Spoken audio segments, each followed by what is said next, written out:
মালিক, আজকে ইফতারির জন্য আমাকে দিয়ে মজাদার একটি খাবার বানাও তো। আরে মালিক, তুমি আমার বুকটা এইভাবে চিরে দিলে কেন? তোমাকে তো খাবার বানাতে বলেছি, আমাকে দিয়ে খেলা করতে নয়।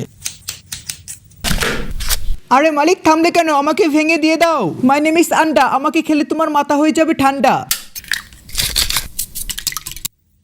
ও আচ্ছা, এর জন্য তুমি আমার বুকটাকে এইভাবে ফালা করেছো।